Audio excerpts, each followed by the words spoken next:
آقا برای نحوه نصب کردنش این مدلیه که زیر فرمون باز می‌کنید، دو تا ضربه رو سگ دست می‌زنید، سر اهرمی به سمت بیرون باشه، همونجوری که می‌بینید راحت نصب میشه رو سگ دست. مهرش اول می‌بندید این قسمتو،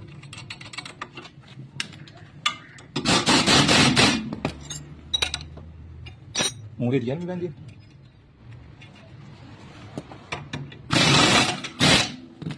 بعدش هم پیچ قفل کنشو می‌بندید.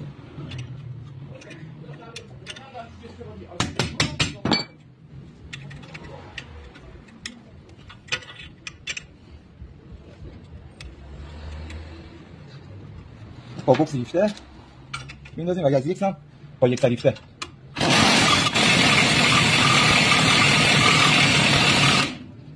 محکمش کنیم. بعد مهره بعدی رو می‌بندیم،